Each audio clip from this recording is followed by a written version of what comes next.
Hello again from Sue's Dog Life Kitchen.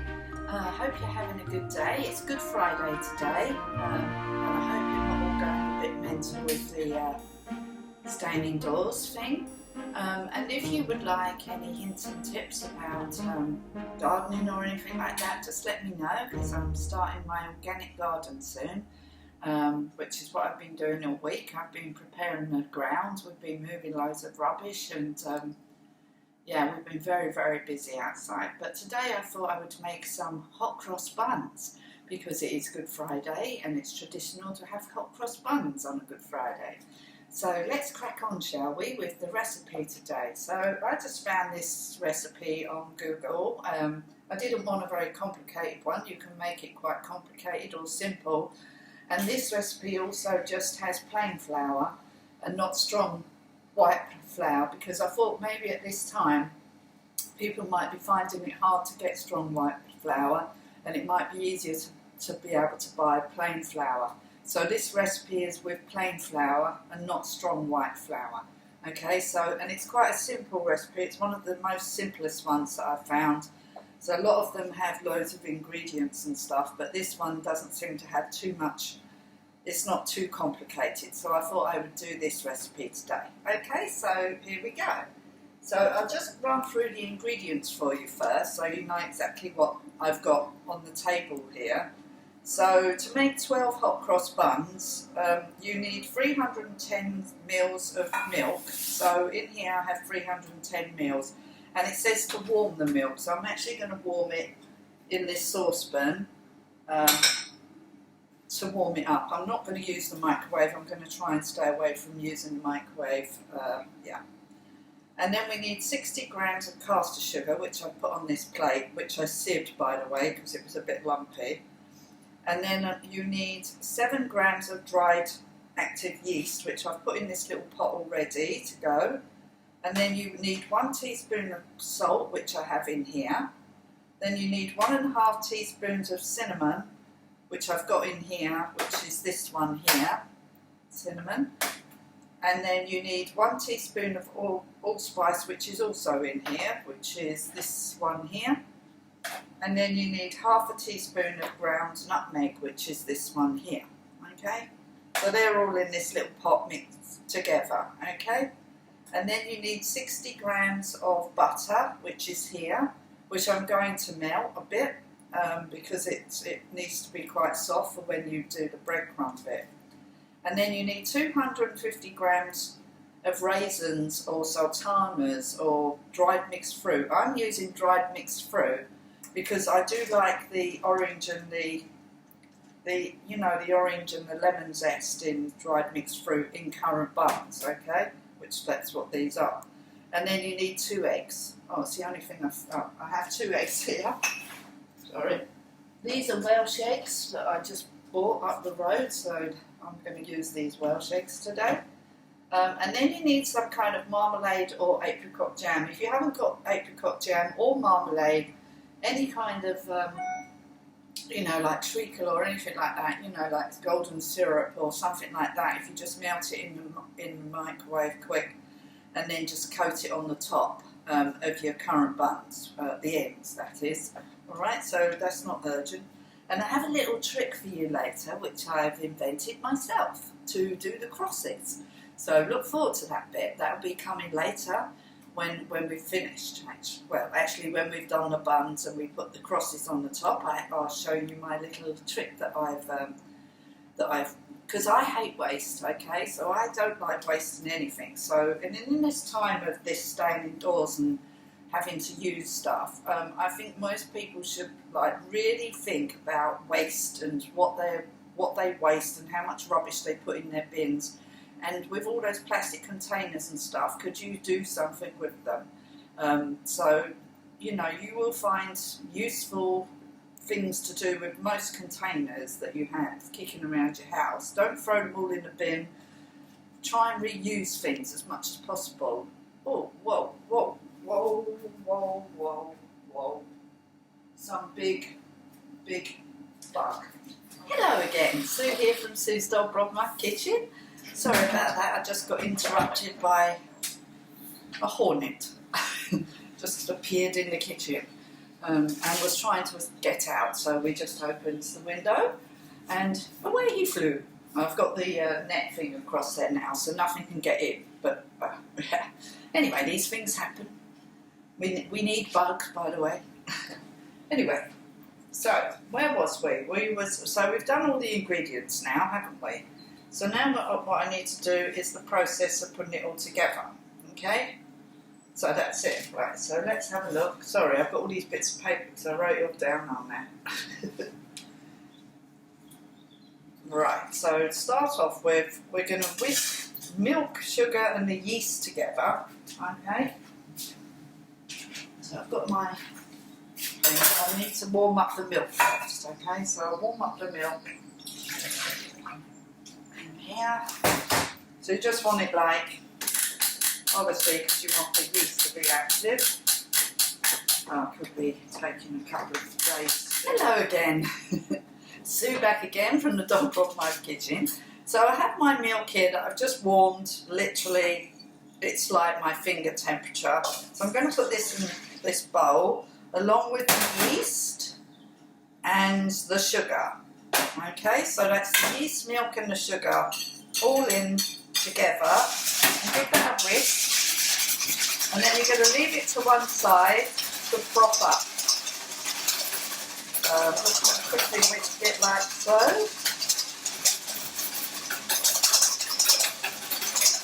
And then I will put it to one side.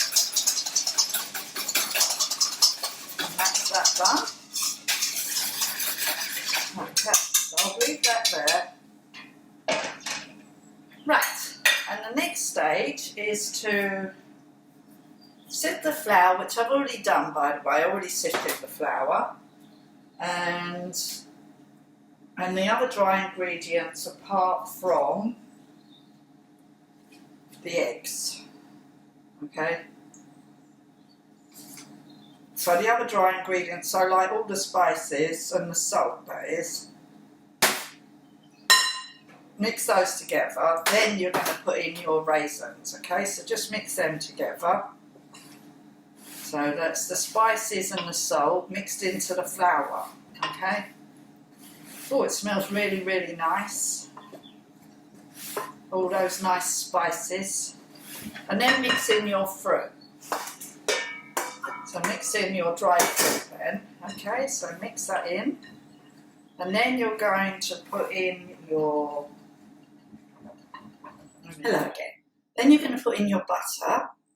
So just break it, it's quite soft now, the butter, so I can just break it like this. So break it into little pieces because you're going to just combine it into the mixture now. And then we're going to put in the eggs and the frothy mixture. Frothy mixture, it's supposed to be frothy. Might take a couple more minutes because it's quite cold in this kitchen at the moment. So we're just going to mix together the butter, put the butter in, okay? So I'll come back in a minute once I've made it into breadcrumbs. Hello again. So I just mixed in the butter into the mixture, okay? And now I'm just going to pour in the yeast with the sugar and milk in it. And I'm going to put the 2 eggs in, okay? So that's what I'm doing. So 2 eggs, and then we're going to combine it all together. Oh, these eggs are massive.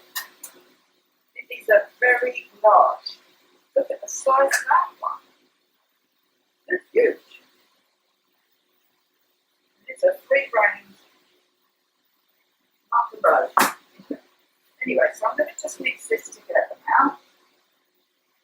And then we're going to turn it into a dough and we're going to knead it for about 5 minutes. And then we'll put it back in the bowl and then we're going to let it rise for about 45 minutes. And then we're going to knock it back.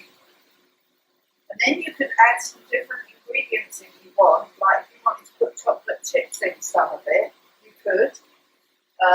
If you wanted to put bits more lemon or something in it, you could do whatever you like with it. You could split it in half and put half with chocolate chips in. and then half with something else in, or just have them like I have it with just the traditional dried mixed fruit in. Because that is what I like. And I do like the old Hot Cross Bun. So I've been dying to do these, but I thought I'll wait until Good Friday to do them because that's tradition. So this is what we're going to have later.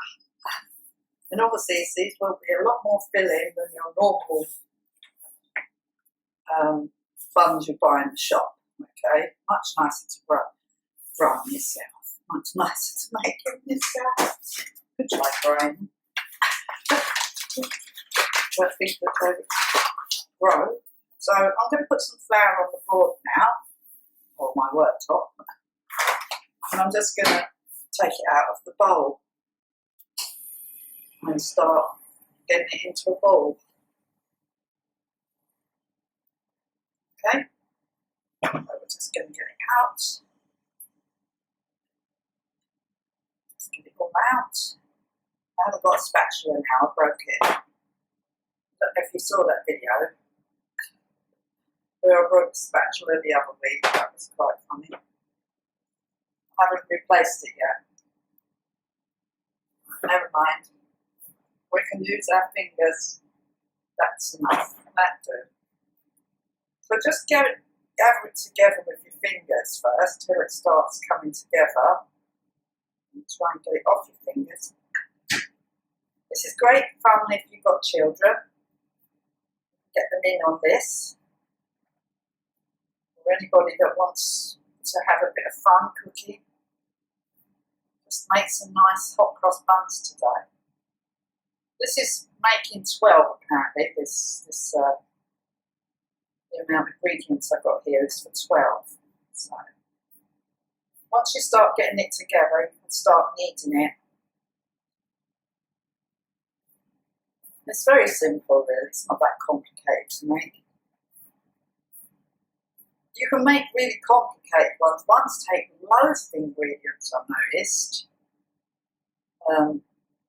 Which I thought, no, I just want one with really simple amount of ingredients, not too complicated, too long-winded. Obviously, you can do what you like, it's up to you. Once it starts getting going, you can just start kneading it. It's starting to come together now. Might need a bit more flour. You don't want it too dry though, because obviously if you make the mixture dry, that means your buns are going to be dry. Same goes for when you make bread. I've learned this, by the way, recently. That if you knead it too much, or you make the mixture dry, you don't want it completely dry. You don't want it too wet either, so you want it sort of in the middle. So, it's a bit wet.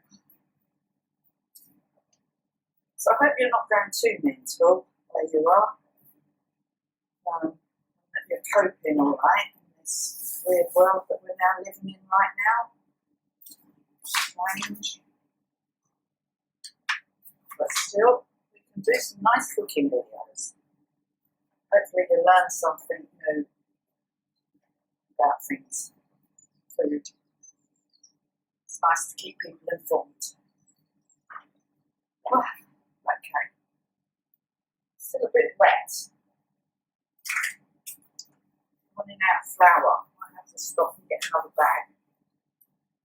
So if you haven't, this is a plain flour recipe because normally you use strong grain flour for this, but I'm just thinking people might not have access to strong plain flour at this moment in time, but the shops are now starting to stock flour again and stuff like that.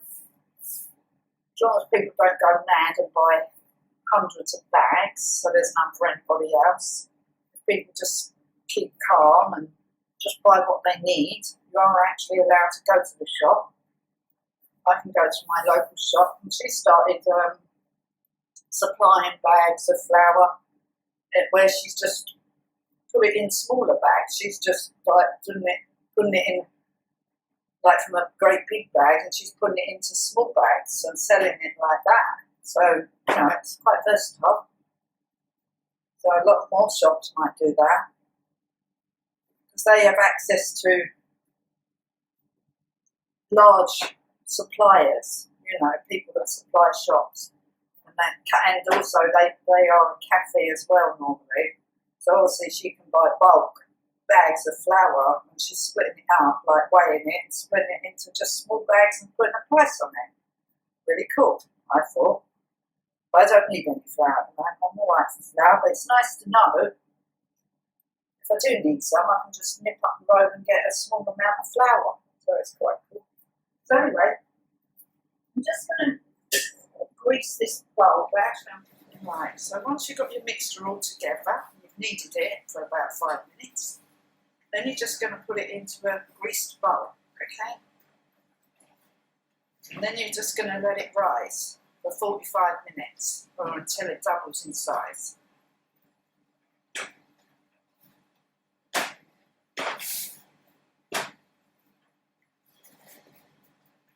So I think that's enough.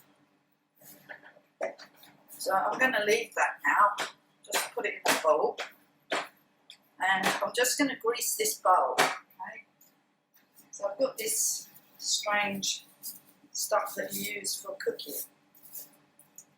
I'm just going to take a bit of that off and just rub it around this bowl with my fingers.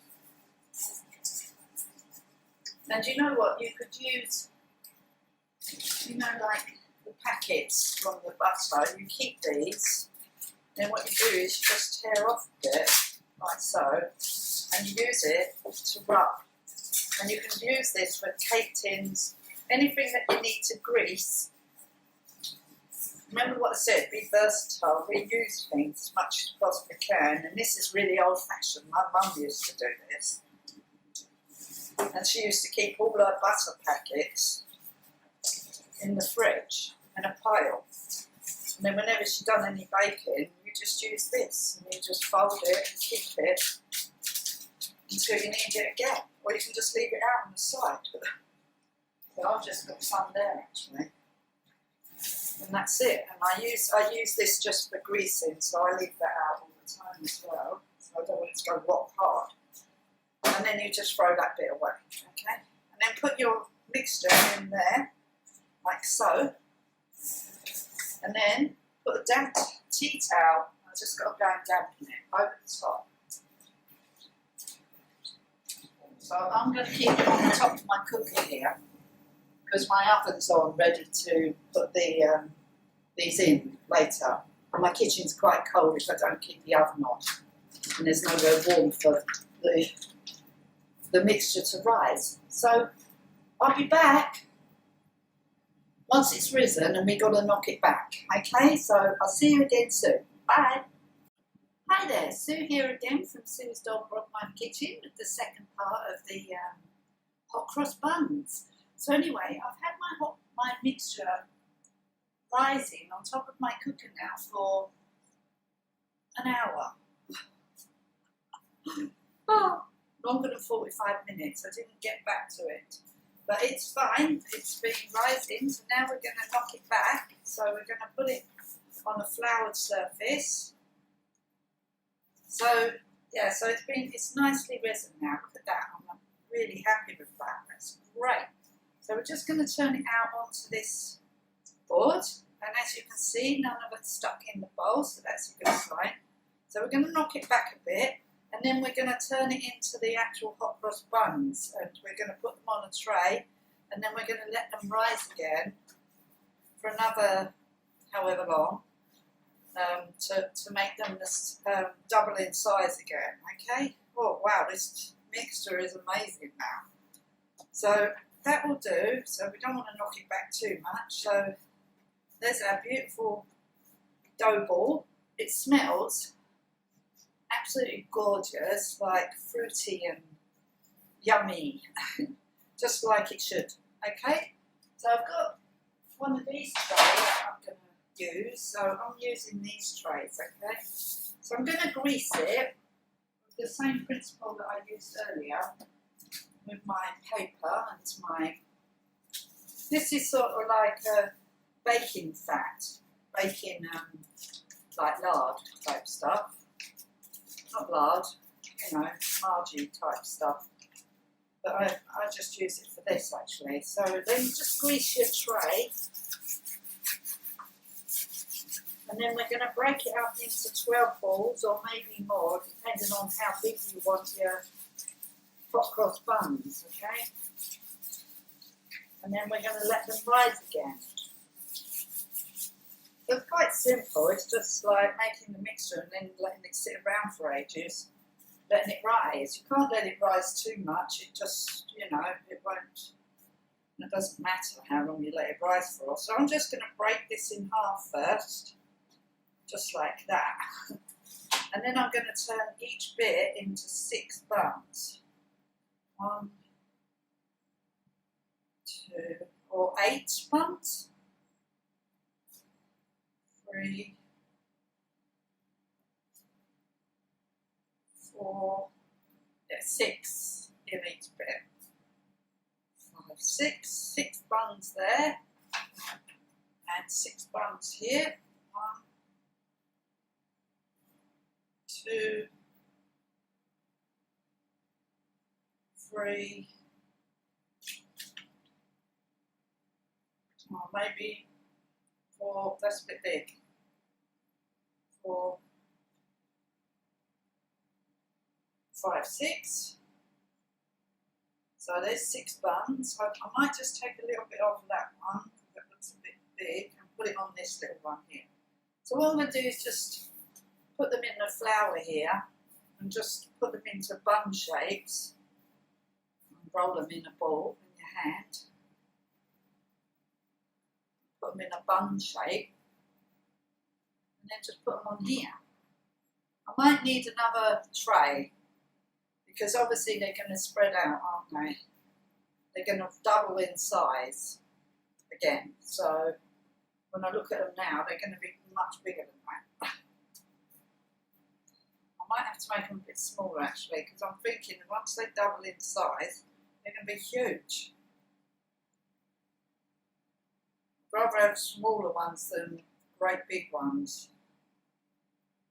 Yeah, you think about that when you're making them, how big they're going to be. Because remember, they're double in size from what you're holding. So that's 3 there. So space them apart because you've got to give them plenty of air around each one, yeah? So just turn them into a ball. Keep them spaced apart. So like that. So we've got plenty of room around them, okay?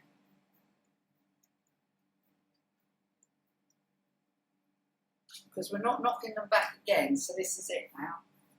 Might take a little bit off of that one, so it seems quite large. That one's quite big too.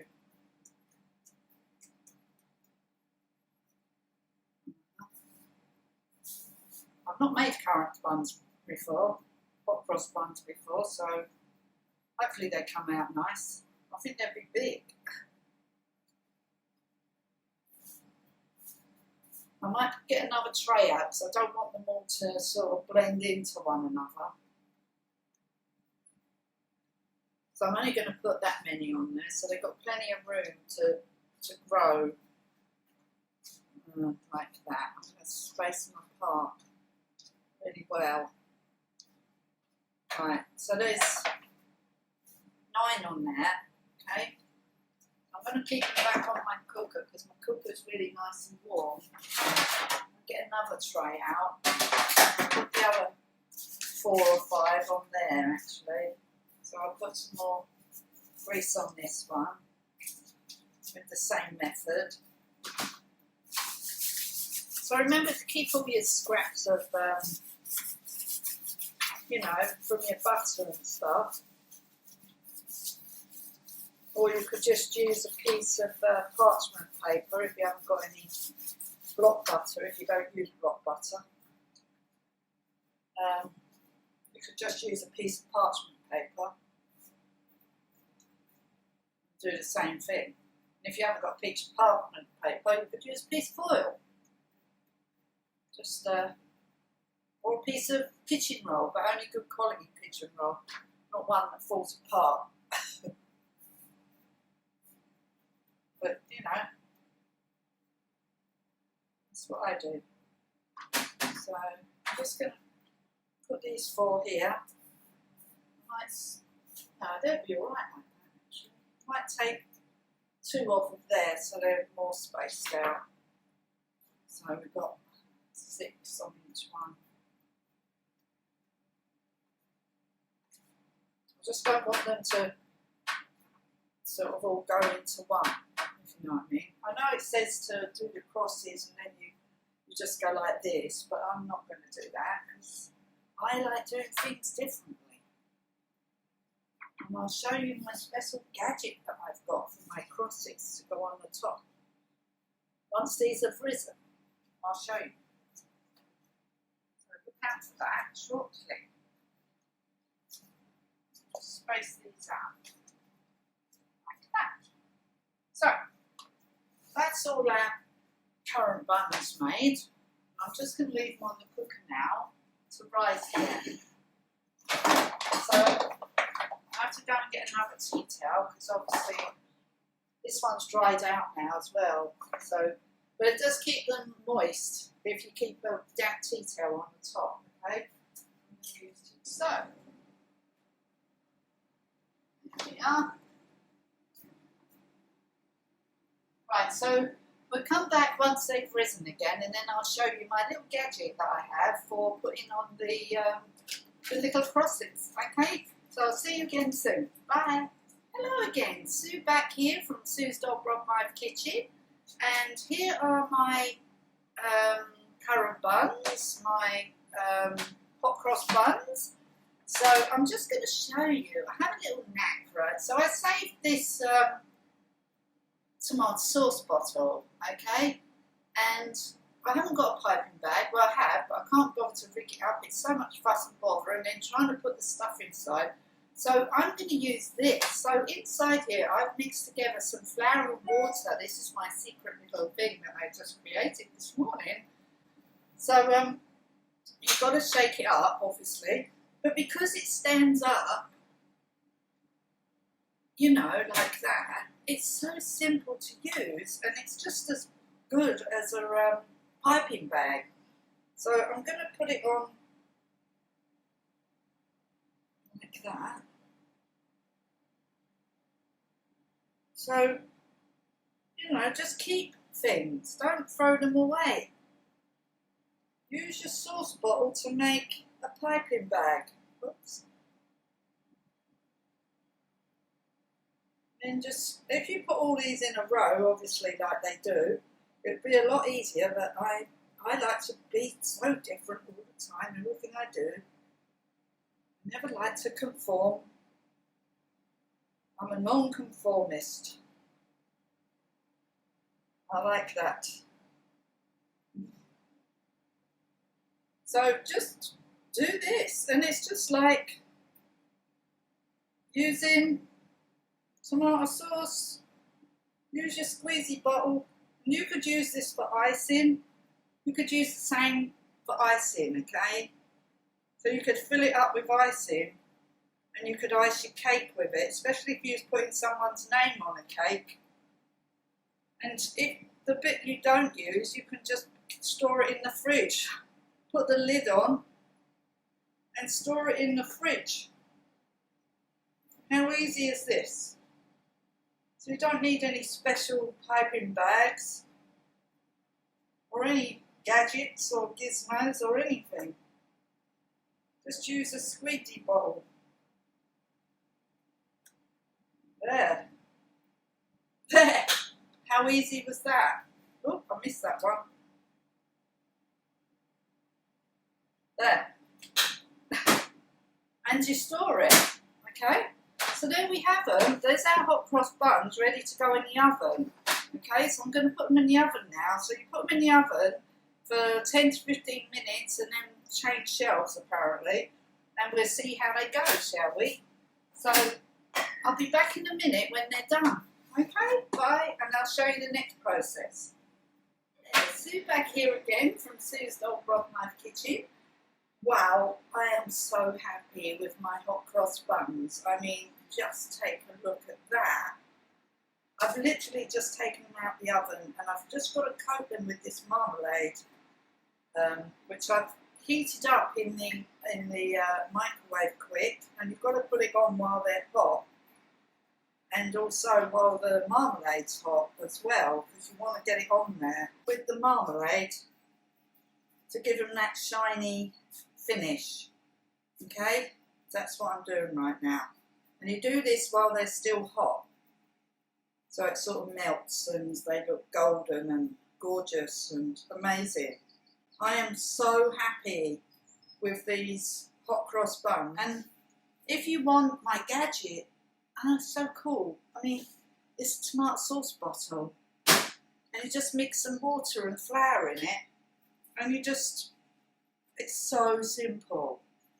It's all about recycling, recycle, recycle, recycle. We're always being told to recycle everything, okay? So do this and recycle the bottles and recycle containers and stuff and reuse them for different things. There's so many uses you can find. I never throw jam jars away. I keep every single one. I always find a use for it. And being in this industry is very, very, very wasteful.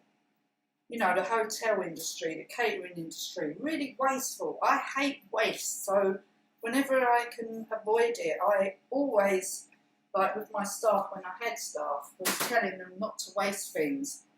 You know, like with washing up liquid and stuff, I always water it down. I never waste nothing. Anyway, so here are my amazing hot cross buns. Just pick off these bits at the ends here, and just take a look at that. I mean, these are amazing. If you want the recipe, just leave me a comment below and I will put the recipe up. If I get enough people asking, even one person, look at that. Perfect. Gorgeous. I can't believe these have come out so well, and they're really light. These are made with just plain flour, not bread flour, okay? Because I'm taking into account that people might not have bread flour right now. You might find it hard to get bread flour, but you probably find it easier to get normal plain flour. So no excuse not have hot cross buns this year. Just because we're going through this crisis, just make them yourself. You can put whatever filling you want in them. Like I said, you can put chocolate in. If you don't like fruit, put chocolate in them. Put whatever you like in them. Whatever your kids like. If you don't like the traditional spices, put whatever spice you like in there. You don't have to put in the traditional things. Make them the way you want, to your own taste. Okay, so these are my amazing hot cross buns. I am so happy today. I just wish I could share them with you right now and you could have one. Or my children were here and I would give them one right now. Okay? It is Good Friday today, 2020, while we're living through this weird crisis that we're living. And I've just made these beautiful hot cross buns on Good Friday. And I hope you have a wonderful Easter and enjoy your family. I'm really sad that my family are not here. I usually have my grandsons come for Easter, but they're not. So anyway, thank you. Bye for now.